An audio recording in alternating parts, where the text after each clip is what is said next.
جہانما کے ناظرین کو ہم نے پاکستان کے تمام اہم پہاڑی سلسلوں اور بلند و بالا چوٹیوں سے متعارف کروانے کی کوشش کی ہے، مگر آج ہم آپ کو لے جا رہے ہیں دنیا کے حسین ترین اور سب سے منفرد صحرا کی جانب۔ وہ صحرا جس کی ریتلی زمین کی خاطر ماروی نے تخت و تاج کو ٹھکرا دیا، وہ صحرا جو جنوبی ایشیا میں مذہبی رواداری کی تابندہ مثال ہے اور جہاں مسلم زیارتوں اور درگاہوں کے انتظامات ہندو برادری نے سنبھال رکھے ہیں، وہ صحرا جس کے باسی جانوروں کو اپنے خاندان کا حصہ سمجھتے ہیں اور جہاں پودوں کو کاٹنا گناہ کبیرہ سمجھا جاتا ہے۔ جی ہاں، ہم بات کر رہے ہیں عظیم صحرائے تھر کی۔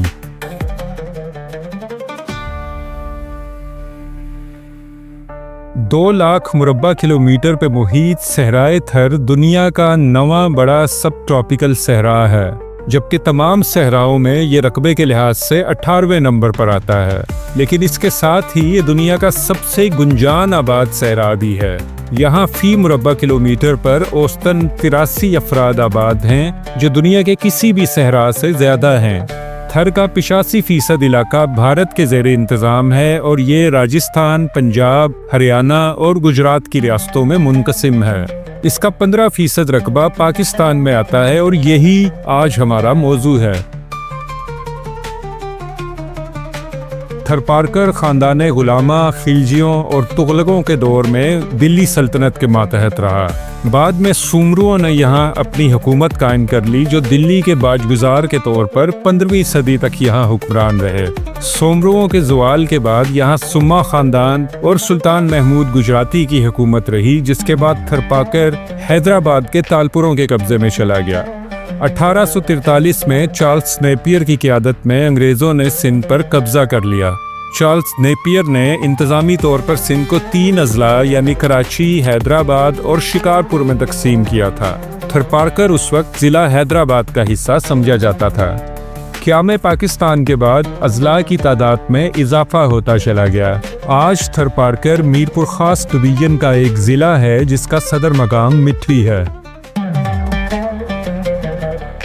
آج کا تھرپارکر 19,637 مربع کلومیٹر پہ محیط ہے اور اس کی آبادی 18 لاکھ کے لگ بھگ ہے۔ تھرپارکر کے 2 حصے ہیں، شمال مشرقی حصہ تھر اور جنوب مغربی علاقہ پارکر کہلاتا ہے۔ انتظامی طور پر اس ڈیزرٹ زون کو 2 سب ڈویژنز مٹھی اور چھاچھروں میں تقسیم کیا گیا ہے۔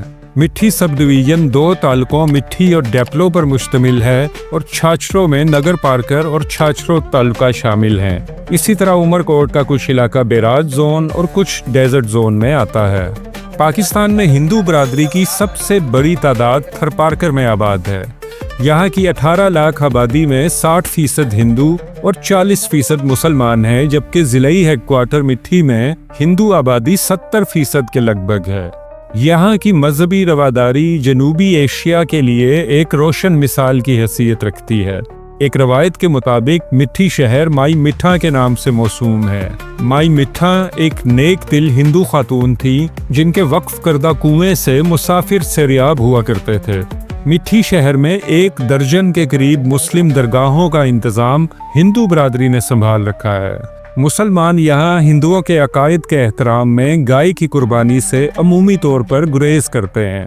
مذہبی رواداری کے علاوہ تھرپارکر امن و امان کی مثالی صورتحال کی وجہ سے بھی مشہور ہے۔ بالعموم سندھ کے دیہی علاقوں میں چوری چکاری اور ڈکیتی کی وارداتیں عام ہیں، مگر تھرپارکر سندھ کا سب سے پرامن ضلع ہے۔ یہاں کے لوگ امن اور سکون کے ساتھ زندگی بسر کرتے ہیں۔ مویشی پالنا یہاں لوگوں کا سب سے بڑا ذریعہ آمدنی ہے۔ ہر گھرانے نے حسب استطاعت چھوٹے بڑے جانور پال رکھے ہوتے ہیں۔ آپ کسی تھر کے باسی سے گھر کے افراد کا پوچھیں تو وہ اپنے کنبے کے علاوہ جانوروں کا بھی بتاتا ہے۔ یہ ان لوگوں کی جانوروں سے محبت کا منہ بولتا ثبوت ہے۔ سندھ کی دودھ اور گوشت کی 70% ضروریات تھرپارکر سے پوری ہوتی ہیں۔ اس کے علاوہ یہاں خواتین کی مقامی دستکاری ملک بھر میں مشہور ہے۔ یہاں کی بنائی ہوئی رلیاں پورے سندھ میں فروخت کی جاتی ہیں۔ थर से कोयले के वसी ज़खायर दरियाफ्त होने के बाद कोल माइनिंग और पावर जनरेशन प्रोजेक्ट्स में मकामी लोगों को रोज़गार मैसर आया है, मगर इन प्रोजेक्ट्स के यहाँ के माहौल और ज़ेर ज़मीन आबी ज़खायर पर मुज़िर असरात भी पड़ रहे हैं। मिट्टी के इलाके की मिट्टी बर्तन बनाने और मुजस्मा साजी के लिए मशहूर है और यहाँ बहुत छोटे पैमाने पर घरेलू सनतें कायम हैं, जहाँ से मसनूआत सिंध भर में सप्लाई की जाती हैं। बारिश की किल्लत के बावजूद यहाँ सख्त जान किस्म के पौधे पाए जाते हैं। थर की घास लंबी और सख्त होती है, जिससे झाड़ू बनाए जाते हैं और थर की रवायती घरों की छत तैयार की जाती है। थर में इग्लू नुमा घर बनाए जाते हैं, जिन्हें मकामी ज़बान में चोइनरा कहते हैं। चोइनरा की छत सहराई घास से बनती है, जिसे मकामी ज़बान में खिप कहा जाता है। इस सदियों पुराने तर्ज़े तामीर की खसूसियत ये है कि खा कितनी ही बारिश हो, खिप से बनी हुई छत से कभी पानी नहीं टपकता। खिप के अलावा यहाँ अकवार, कंडी, कोभट, नीम और कीकर के मकामी दरख्त पाए जाते हैं। थर की सकाफती रवायत में दरख्तों का भी एहतराम किया जाता है और दरख्त काटने को बहुत बुरा समझा जाता है। थर में छोटे सहराई जानवरों जैसे सांप, बिच्छुओं, लूमड़ों और गीदड़ों के अलावा नीले मोर, चंकारा हिरन और नील गाय भी पाई जाती हैं। भारतीय थर में काला हिरन भी पाया जाता है, जो पाकिस्तानी इलाके में नापैद हो गया है। यहाँ बहुत से देहात में मोर को पकड़ने या फरोख्त करने पर मकामी पंचायतों की तरफ से जुर्माना किया जाता है। इसी तरह चिंकारा हिरन के बेदर्दी से शिकार किए जाने की वजह से अब रेंजर्स उनकी हिफाजत करते हैं। थर में पानी सतह ज़मीन से 100 से 150 फुट की गहराई में आसानी से मिल जाता है, मगर इसकी दस्तयाबी बारिशों से मशरूत होती है। जिस साल बारिशें ना हो, पूरे थर में कहत की सूरत हाल पैदा हो जाती है। गुज़िश्ता 2 दहाइयों से मौसम की शिद्दत और माहौलियाती तब्दीलियों ने थर पर बहुत मनफी असरात मुरतब किए हैं, जिसकी वजह से खुश्क साली के दिनों में यहाँ वबाई अमराज फूट पड़ते हैं। कहत साली के दिनों में यहाँ की बेशतर आबादी बैराजी इलाकों यानी सिंध के उन हिस्सों में मुंतकिल हो जाती है जो नहरी निज़ाम के साथ मुंसलिक हैं। मगर जिस साल वाफिर मिकदार में बारिशें हो जाएं, थर का हुलिया ही बदल जाता है। सहरा नखलिस्तान में बदल जाता है, पानी के झरने जारी हो जाते हैं, नदियाँ बन जाती हैं और पूरा इलाका परिंदों की चहचहाहट से गूंजने लगता है। 2024 एक ऐसा ही खुशनसीब साल था जब थर में शदीद बारिशें हुईं। उस बरस 10 लाख सयाह पूरे मुल्क से थर की खूबसूरती देखने के लिए आए। ऐसे खुशनसीब मौसमों में थर के अंदर बाजरा, जवार, जो कि यहाँ गंदम के नेमुल बदल के तौर पर इस्तेमाल होती है, काश्त की जाती है। इसके अलावा जानवरों के चारे के लिए सहराई घास, खिप की काश्त भी की जाती है।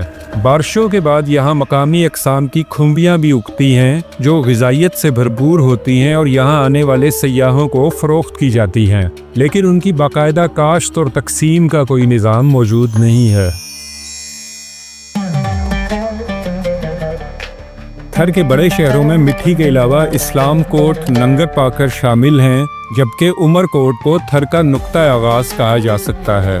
माजी में थर के अंदर नकलो हमल की सहूलियात ना होने के बराबर थीं, मगर अब सड़कों के एक बेहतर नेटवर्क की बदौलत थर के तमाम बड़े इलाके एक दूसरे से और मरकज़ी शाहराहों से मुंसलिक कर दिए गए हैं। इसके बावजूद यहाँ तालीम और सेहत की सहूलियात पर बहुत काम की ज़रूरत है। थर का शुमार पाकिस्तान के पसमानदा तरीन खित्तों में होता है। यहाँ शरह ख़वानगी सिर्फ 29% है और ख़वातीन में तालीम की शरह तो बहुत ही कम है। उसके अलावा यहाँ सेहत की बुनियादी सहूलियात का भी फुकतान है। हुकूमत के कायम करदा बुनियादी मराकज़ सेहत पर अमले और दुआओं की अदम दस्तयाबी बहुत बड़ा मसला है।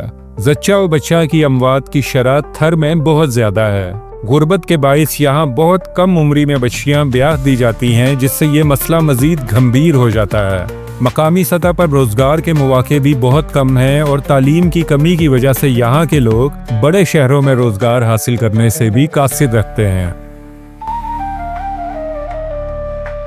भालवा के मकाम पर मारवी का कुआं, जहाँ से उमर मारवी को उठा कर ले गया था, आज भी मौजूद है और उसके पानी से इलाके के लोग इस्तेफादा करते हैं। उमर कोट में मुगल शहनशाह जलालुद्दीन अकबर की जाए पैदाइश, गोरी का जैन मंदिर, नंगर पाकर के कदीम मंदिर, करौंझर के पहाड़, सुल्तान महमूद हैगड़ा की बनाई हुई मस्जिद, नौ कोट और उमर कोट के किले, रोपलो कोली म्यूजियम, भोडीसर का तालाब और मस्जिद यहाँ के तारीखी और काबिल दीद मकामात हैं। जैसा कि हमने ऊपर बताया, जिस साल बारिशें हों, सहरा के हुस्न का नज़ारा करने के लिए लाखों सयाह थरपारकर का रुख करते हैं। यहाँ मुनासिब सियाहती सहूलियात फ्राहम कर दी जाएं और मौसम साजगार रहे तो सियाहत इस इलाके की मईशत में अहम किरदार अदा कर सकती है।